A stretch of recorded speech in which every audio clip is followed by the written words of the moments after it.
जी, आप जैसे पत्रकार हैं वरिष्ठ काफी, तो आपने एमपी की दावेदारी पेश किया, तो इसमें आप क्या बताना चाहेंगे? देखिए, मैंने भारतीय जनता पार्टी से करनाल लोकसभा क्षेत्र के लिए टिकट की मांग की है और मेरा अधिकार बनता है भारतीय जनता पार्टी से टिकट मांगने का। मैं युवा हूँ, क्वालिफाइड हूँ और पत्रकारिता के क्षेत्र में 23 साल से ऊपर का मेरे पास अनुभव है और राजनीतिक क्षेत्र का अनुभव है।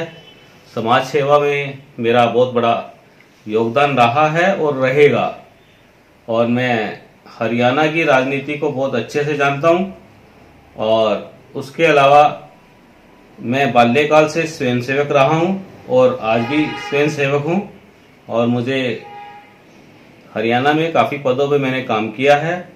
स्वयंसेवक के नाते बजरंग दल में काम किया है, विश्व हिंदू परिषद में काम किया है और 122 बार मैंने अपना रक्तदान किया है समाज सेवा के अंदर।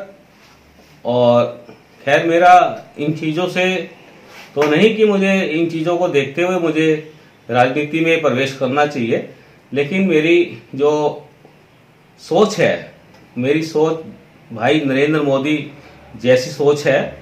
जैसे वो एक बहुत साधारण परिवार से हैं, मैं भी बड़े साधारण परिवार से हूं और मैं देश के लिए कुछ करना चाहता हूं और मेरे अंदर जज्बा है और इसी को देखते हुए मैंने भारतीय जनता पार्टी से मांग की है कि मुझे इस बार करनाल लोकसभा क्षेत्र से टिकट दिया जाए, क्योंकि मेरा जन्म करनाल से है, मैं करनाल का स्थानीय बाशिंदा हूँ और इस समय करनाल क्षेत्र में ये सबसे बड़ा मुद्दा बना हुआ है कि बाहरी लोग आते हैं, जीत कर चले जाते हैं और बाद में यहाँ के लोग अपनी शिकायतें, अपनी समस्याएं और अपने कामों को लेकर इधर उधर भटकते रहते हैं। और मेरी अपने भारतीय जनता पार्टी से, संगठन के सभी नेताओं से, सभी पदाधिकारियों से मांग है कि इस बात को ध्यान में रखते हुए स्थानीय को टिकट दी जाए। और मैं चाहता हूं कि जनता के प्रति मेरा खुद का बहुत अच्छा रुझान है। जनता चाहती है कि उनको विकास कार्य उनके समय पर होने चाहिए, उनकी समस्याओं का समाधान होना चाहिए और उनको किसी भी प्रकार की कोई भी परेशानी ना हो।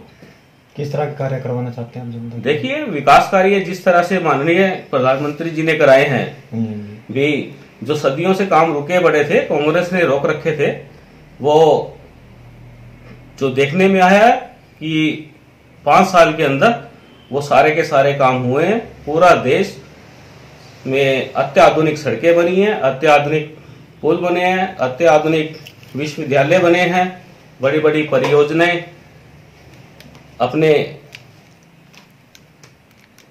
कार्य के लिए तैयार हुई हैं।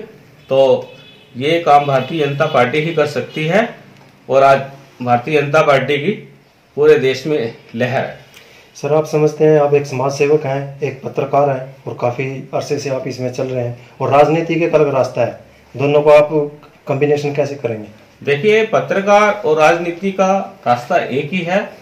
पत्रकार की सोच होती है समाज हित में कार्य करने की और सच्चे राजनेता का भी यही सोच होती है कि समाज के प्रति काम किया जाए। आपने कुछ ऐसा क्या देखा जिससे आवश्यकता पड़ी कि राजनीति में और सुधार करने की आवश्यकता है, जो आपके आने से लोगों की और मदद हो सकती है, या क्या कुछ करना चाहेंगे? देखिए, लोकतंत्र के अंदर केवल मात्र एक राजनीतिक प्लेटफॉर्म ही ऐसा है जिसमें समाज की सेवा को बढ़ चढ़कर अच्छे तरीके से किया जा सकता है। सर, नोटबंदी करी थी जो प्रधानमंत्री नरेंद्र मोदी ने, उससे जनता का भी प्रभाव पड़ा था और बाद में जो पुलवामा हत्याकांड में प्रधानमंत्री जी ने जो एक्शन लिया था, उससे काफी गहरा प्रभाव पड़ा जनता। कुछ बता। देखिए, जो नोटबंदी का स्टेप प्रधानमंत्री जी ने लिया, उसमें विपक्ष कहता है कि देश को नुकसान हुआ, लेकिन मैं कहता हूं कि माननीय प्रधानमंत्री जी ने जो नोटबंदी का स्टेप उठाया, उससे देश को बहुत बड़ा लाभ हुआ। अवैध फंडिंग बंद हुई और जिन नेताओं के, कांग्रेसी नेताओं के पास और अन्य नेताओं के पास ब्लैक मनी थी, उन्होंने उसको ठिकाने लगाया ताकि वो जनता के सामने ना आए और ये बहुत बड़ा प्रधानमंत्री जी का कदम था, सकारात्मक कदम था। आज इसके सकारात्मक परिणाम सामने आ रहे हैं। और बात आपने की पुलवामा की। पुलवामा में हमारे सैनिकों पर जिस तरह से आतंकी हमला हुआ, उसका मुंह तोड़कर जवाब दिया प्रधानमंत्री जी ने। और मैं बताना चाहता हूं कि प्रधानमंत्री जी ने जो कहा वो करके दिखाया। हमारे देश की तरफ जो भी बुरी आंख से देखेगा उसकी आंखों को फोड़ दिया जाएगा। ये हमारे प्रधानमंत्री जी का संकल्प है। देखिए सर, आज राजनीति में बीजेपी की लहर इस कदर है, एक तूफान है जी, लेकिन उस तूफान के अंदर बड़े बड़े दिग्गज नेताओं का नाम है। आज करनाल की लोकसभा सीट के लिए उनके नाम आते हैं, जैसे मेनका गांधी और अन्य दिग्गज नेता। क्या आपको लगता है कि आप उनकी दौड़ में चल पाएंगे?